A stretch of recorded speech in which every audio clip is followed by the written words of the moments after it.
We're joined now by Dick Costolo, former CEO of Twitter. He's recently returned to the startup world and is currently the CEO and co-founder of Chorus, a new company aiming to disrupt personal fitness. What timing, Dick, to have you back on today? I mean, literally 5 minutes before I got out of the cab in front of the... Totally unplanned, right? Totally unplanned. So, Ned Siegel, is he a good choice? I'm sure he's a high-quality person in the parlance of the day. I don't know Ned. Sorry, I was just riffing on the news story. It was funny to me when I thought of it. I don't know him. You know, as you know, and as I've said many times, I have a lot of confidence in the team over there. Anthony and Jack and Vidya and Leslie Berlin, the CMO. So I'm sure he's a great addition to the team. We know Twitter had a strong quarter when it came to user growth, but they reported their first quarterly loss. We've seen this new strategy unfolding when it comes to live video partnerships. Do you expect any change in strategy with a new CFO? I mean, I couldn't say. I'm not being inside the company at this point, but those guys are pretty focused and they've been pretty clear about what they're working on vis-a-vis live, and I would expect that to continue as long as they're promoting it the way they've been. So what would you think a mandate of a new COO would be? CFO. I think it's probably Anthony, taking on more of a day-to-day operating role and really moving fully into the COO role, and obviously then need someone to backfill into the CFO role. Let's talk about the Trump administration. Obviously, there's been a lot of noise, as we were just reporting. I'm curious, as somebody who started many, many companies over a decade and a half. Many companies. 2 decades, but let's just go with many. What is it like starting a company under the Trump administration? Is it any different? This feels like one of those questions we should have when we're walking along the pier. You know, Dick, tell us what it's like now for you. To be perfectly honest, it's not that different when you're in the day-to-day trenches of running a startup. You know, you're focused on the hiring pipeline and trying to find the right people on the team, trying to get your bugs out of the beta and the performance of the beta better, and trying to understand the user dynamics of the beta for the kind of consumer stuff we're building. So I would say that, to be perfectly frank, on a day-to-day basis, it doesn't really affect the way we think about what we're doing. Tech leaders largely came out vocally against Trump, though we haven't yet seen, some of the results of the policies he has promised. We do know that it appears he plans to block these so-called startup visas, which are given to entrepreneurs who come in from foreign countries. How big a deal is this? I think that's really unfortunate, and I think, to be, again, just sort of blunt about it, I think it's a sign that he's not really paying much of any attention to what the tech leaders are talking to him about, because I can assure you that they would be promoting that idea. It promotes job creation in the U.S. You want the best entrepreneurs in the world starting their companies and building these future big businesses here, and hiring people here, and not doing it elsewhere. And to the extent you can attract them here and enable them to build those companies here and thrive here with a great sort of access to capital and a nourishing of entrepreneurship that we have here, the more of that, the better. So I think it's unfortunate and probably a sign that, not having been in any of those discussions, that it's a little bit paying lip service to listening to tech leaders and not really doing it. We've seen tech stocks take a bit of a hit the last couple weeks. They also took a hit today in the wake of another presidential email scandal. Putting on your former public company CEO hat, what would you be bracing for in the public markets? Well, I have thought for a while that the markets have been underpricing risk with everything going on in the world, not just this, but things going on in Europe and elsewhere in the Middle East. And so I guess I would continue to be bracing for what I would have expected by now to be a lot more volatility. I mean, volatility is almost at it has been at record lows recently, and I just just sort of looking at what's going on. Would be surprised if that continues to be the case for an extended period of time. How about in the private markets? What do you see happening? Well, it's certainly been the case recently that these very, very late stage private market valuations of companies that are staying private for 6, 7, 8, 9, 10 years now end up being much higher than, or significantly higher than when those companies debut in the public markets. That's probably going to continue to be the case in the near term, meaning that you'll see companies go public in 18 and maybe early 19, whose late round private valuations were much, much higher than their initial public valuations. I don't see that changing anytime soon. So I see continued lots of money in the private markets chasing few deals, which drives up the prices. And when these things finally see the light of day in the retail markets, they, it sort of probably rightly turns out to be the case that they're not worth as much as their last private rounds were. What's your outlook on Snap? Well, let's see. I've said for many years, I think it's fair to say, and publicly, that I think Evan is maybe the best consumer product thinker out there in the digital space. He's innovated over and over and over again, first with his sort of second big product insight on Snap with Stories, and then Spectacles and the geo filters now that my son and all his friends use all the time. So I just think he's a remarkable consumer product thinker.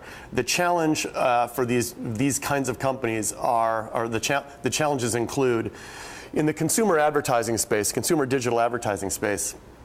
Facebook has just got lots of the cards. They have volume, they have targeting, they have they can just their ability to deliver quality efficiently, hyper efficiently for advertisers is so great that it just makes competing in that space difficult if you don't have that kind of scale and the other advertising tools that they have at their disposal. So that's going to be the challenge for them. I think that Evan will continue to show interesting and maybe fascinating consumer insights that will probably continue to be copied by others.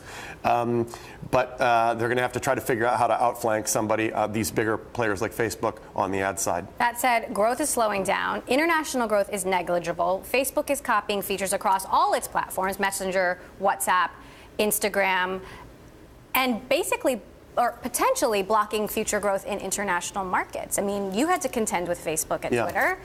Can Snap overcome that? It's a challenge. There's no question about it. The advantage that Evan has is he's a remarkable consumer product thinker. I mean, the fact that he launched Spectacles when he did, in the wake of people sort of waving Google Glass aside. But Spectacles, maybe they took off momentarily, and just saying, as a consumer product and in the digital space, a consumer product innovator, he's launched a number of successful products. He's had a number of insights that have been wildly different than anything else out there. And if he's got the ability to continue to do that quickly and monetize on the heels of those innovations, that's great, and that's probably their best bet. You mentioned the big important challenge, and it's an extraordinary challenge, is if Facebook can just fast follow on all these things and then continue to present these opportunities as we've got the same thing they do, but with a bigger audience to advertisers, that's a very, very tough thing to compete against. Silicon Valley has been rocked the last few weeks by revelations about sexual harassment. Uber CEO Travis Kalanick has resigned after a sexual harassment investigation. Several women have come forward about sexual harassment by VCs. Investors have been fired, funds have been closed, lawsuits have been filed. What is your take on the bro culture problem in Silicon Valley? I think it's I don't mean to trivialize it. It's a problem, and I think it's probably actually maybe understated and underreported. It's probably way worse than we've seen so far. And I think that, again, just to be blunt about it, I think in a lot of cases, the investors in some of these venture firms are simply ignoring it and maybe paying lip service to it, but ignoring it and then funding some of these enterprises anyway. It's widely understood that some of these issues were things that had been said in the background, and yet new funds were raised and on and on and on. So I think that until the capital being committed, by these LPs to these venture funds starts to really take it seriously and invest in more directly in women who are running these funds and in maybe gender-specific funds or people of color funds, you're going to continue to see lip service paid to this because when push comes to shove, the money's flowing into these funds anyway, even when they've heard about some of these things. We've seen a lot of long-winded apologies. Do you buy it? I mean, you know, it's hard for me to comment on that stuff because, you know, I'm not in Frank in either of the shoes, both either the victims or the predators. So I don't know. It's weird when, you know, it's a pattern, and now that something comes out, it's, oh gosh. So that is a bit, you know, you look askew at that a little bit. Reid Hoffman is encouraging VCs to sign a decency pledge, talking about a third-party HR function that would oversee the relationship between VCs and entrepreneurs. Is that a realistic solution? You know, I'll tell you, I just don't think that that's sufficient. It's like saying I mean, listen, I love Reid. I understand what he's trying to do. But the answers seem more dramatic to me. Why aren't people funding, you know, women-only GP, you know, funds where the GPs are all women? There are certainly plenty of funds where the GPs are all men, and I just don't see those things getting funded. And instead of saying to the people who are already in these guys-only partnerships, do you promise to do X, Y, Z? I'd like to see a lot more money flowing to, you know what? There are a lot of smart women in the Valley. A lot of them are in the venture business.